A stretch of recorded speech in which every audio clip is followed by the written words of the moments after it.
Hey everybody, welcome back. My name is Abby with Fitness is Medicine, and today I'm going to show you an entire workout you can do with one set of dumbbells. So pick a set of dumbbells that you think you can, kind of do multiple things with your arms, and you can always change mid-workout if you find they're too heavy or too light.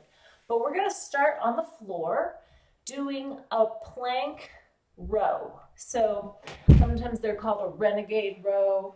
And to begin with, what we're going to do is start on our hands and knees like this. So I'm going to show you how to progress this one when you're ready. But on your hands and knees, we are going to put your hands directly below your shoulders and your knees directly below your hips.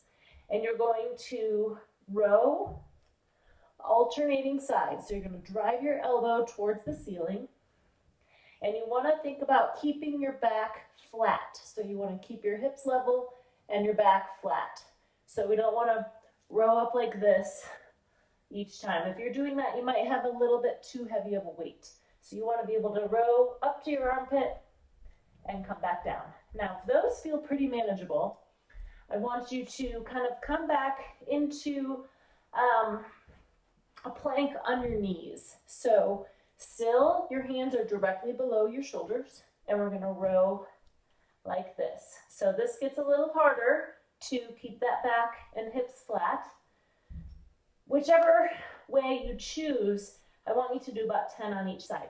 A full plank row is up on your toes, which I'm going to show you next. So if you're ready for that and you want to try it, then go ahead and do that. Okay, so up on your toes, if you're doing those and they feel like you're stable and you're not wobbling back and forth, then you can try them up on your toes. So you can kind of turn the weights where they feel comfortable on your shoulders and then row up towards that ceiling. And you can make your feet quite a bit wider in order to maintain that stability. If you're still feeling like you've got a nice flat back, nothing's rotating, you can move those feet closer together and challenge yourself even more so that when you're here, you're able to row without rocking back and forth, which is very difficult. It's much easier with your feet a little wider apart. And you want to maintain that stability because that's really working your core a lot, in addition to working your arm muscles and your back and shoulder muscles. Okay, so hang on to those weights. And we're going to flip over on your back. Bend your knees, flat back to the ground. And this is, we're going to do a chest fly. So you want to start with your arms out straight up to your sides. And we're going to bring them straight overhead. If you have a weight that's a little bit too heavy for this, you can either switch, or if you don't have a lighter weight, you can bend your elbows. So that takes a little bit longer lever out of the equation. So you can bend your elbows and then fly it up to the top. Or if you're able to and you have the correct weight and this is not bothering your shoulder, then you can go ahead and let it go all the way out, almost to the floor. Try not to let them touch down. And go nice and slowly both directions. Okay, now we're going to stay in this position, put one dumbbell on the floor, and we're going to do a tricep extension.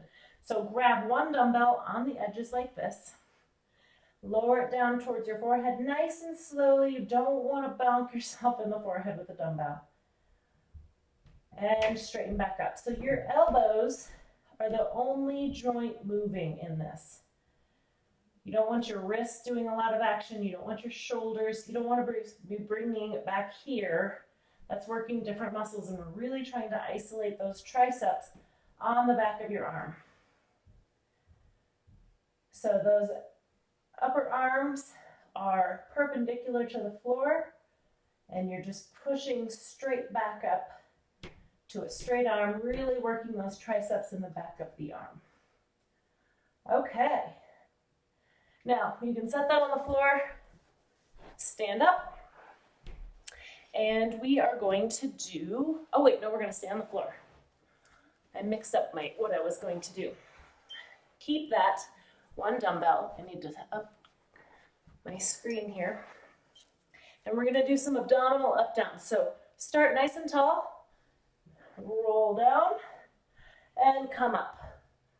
So they're essentially crunches. And what you can do to give yourself a little advantage is you can bring it forward to kind of pull you up. But if you're able to, keep that weight next to your chest. Pull up and down nice and slowly. Make sure you continue to breathe all the way through. Keep those knees bent and your heels on the ground. If this is too much with a weight, then you can just lay the weight down by your side and try this without the weight. All right, let's do 2 more.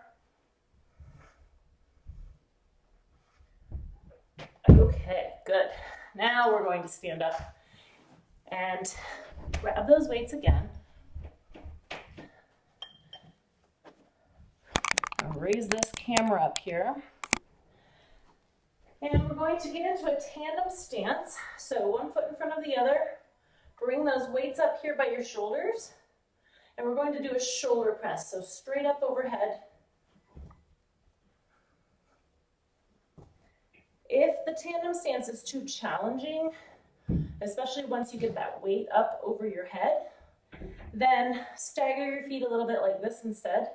And that will give you a little bit more stability.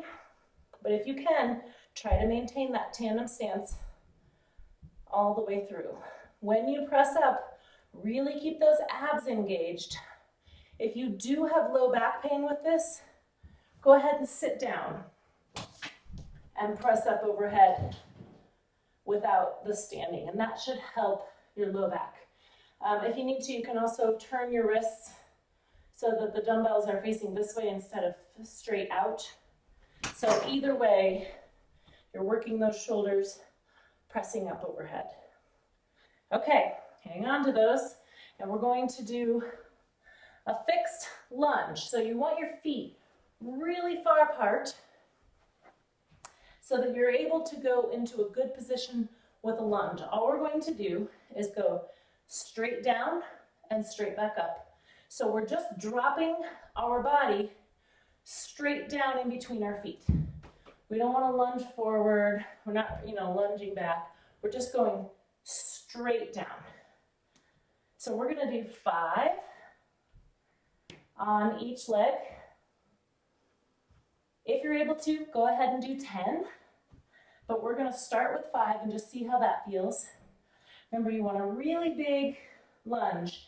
If you're unable to do this without losing your balance, drop the weight in one hand and use something sturdy. So you can drop one weight and use something next to you for some support.